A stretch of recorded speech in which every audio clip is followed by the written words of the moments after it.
سورۃ النساء کی آیت نمبر 66 سے آنورڈ سٹارٹ کریں گے۔ ٹاپک وہی منافقین کا چل رہا ہے، اور سورۃ النساء کے سٹارٹ میں بھی میں نے عرض کیا تھا کہ سورۃ النساء کا جو میجر پورشن ہے وہ منافقین کو ایڈریس کرتا ہے، اور ساتھ ہی ساتھ جو معاشرے کے پسے ہوئے لوگ ہیں، عورتیں، غلام، بچے، ان کے حقوق کے اوپر بھی یہ صورت سب سے زیادہ ایڈریس کرنے والی صورتوں میں ایک صورت یہ ہے۔ یہ دو مرکزی اس کے ٹاپک ہیں۔ چونکہ مدنی صورت ہے تو مدینے میں سب سے بڑی آزمائش جو ہے وہ منافقین والی تھی، اور جب مدینے میں ریاست قائم ہو گئی اس کے بعد پھر سب سے زیادہ ضروری چیز یہ تھی کہ معاشرے میں جو کمزور طبقات ہیں ان کے حقوق کے اوپر بات کی جائے، اور اس میں ٹاپ آف دا لسٹ عورتیں ہیں، بچے ہیں اور غلام۔ اسی لیے سورت کا نام بھی سورۃ النساء ہے۔ اعوذ باللہ من الشیطان الرجیم، بسم اللہ الرحمن الرحیم۔ وَلَوْ أَنَّا كَتَبْنَا عَلَيْهِمْ،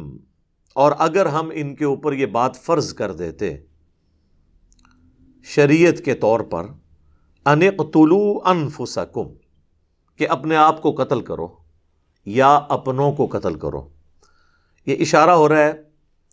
بنی اسرائیل کی ہسٹری میں ایک بڑے واقعے کی طرف، کہ جب حضرت موسیٰ علیہ السلام کوہ طور پر گئے تو پیچھے تقریباً 70,000 اسرائیلی جو کہ مسلمان تھے، حضرت موسیٰ علیہ السلام کے اصحاب بھی تھے وقت کے پیغمبر کی موجودگی میں، یعنی ہارون علیہ السلام کی موجودگی میں۔ صرف حضرت موسیٰ علیہ السلام کے کوہ طور پہ جانے کی ایک چھوٹی سی دوری کی وجہ سے وہ لوگ شرک کے اندر مبتلا ہوئے، اور انہوں نے بچھڑے کے بارے میں جو ہے وہ اس کو اپنا خدا مان لیا، ڈیوینٹی کلیم کر دی۔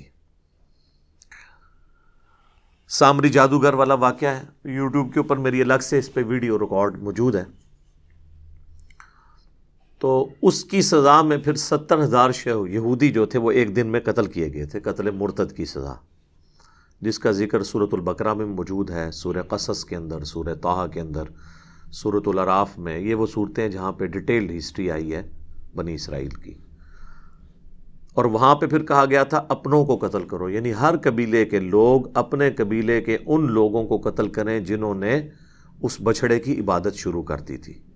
کیونکہ اگر دوسرا قبیلہ کرتا تو وہ ایک قبائلی تعصب سامنے آ سکتا تھا۔ تو اللہ تعالیٰ اس چیز کی طرف اشارہ کرتے ہوئے کہہ رہا ہے منافقین کو، کیونکہ منافقین یہودی ہی تھے جنہوں نے اوپر سے کلمہ پڑھا ہوا تھا، تو انہی کی طرف روح سخن ہے کہ اگر تم لوگ جو بڑے وفاداری دکھاتے ہو ہمارے نبی صلی اللہ علیہ وآلہ وسلم کے ساتھ، دعوے دار ہو اور اندر سے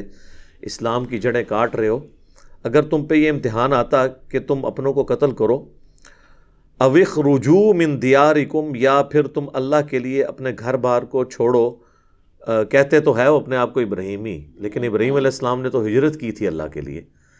تو اگر تم پہ بھی ہجرت فرض کی جاتی یا یہ امتحان تم پہ آتا کہ تمہیں اپنے لوگوں کو قتل کرنا پڑتا، تو پھر کیا ہوتا؟ ما فعلوه الا قلیل منہم، تو بہت کم ہی لوگ ہیں جو اللہ کے اس حکم کو پورا کر سکتے، چند قلیل لوگوں کے سوا سب کے سب لوگ جو ہے اس آزمائش کے اندر ناکام ہو جاتے ہیں۔ جس طرح یہاں بھی ہوتا ہے، جو کچھ بھی ہیں تیرے محبوب کی امت سے ہیں، اور جیسے ہی مشکل وقت آتا ہے تو پھر آپ دیکھ لیتے ہیں کہ لوگوں کی کیا حالت ہوتی ہے۔ وَلَوْ أَنَّهُمْ فَعَلُوا مَا يُوعَظُونَ بِهِ، اور اگر یہ وہی کرتے جن کی ان کو نصیحت کی جا رہی ہے وحی کے ذریعے، لَكَانَ خَيْرًا لَهُمْ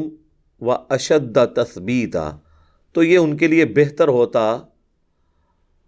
اور اس طریقے سے اگر وہ ثابت قدمی والی روش اختیار کرتے یہی ان کے حق کے اندر بہتر ہوتا۔ لیکن اگر یہ ایسا ہوتا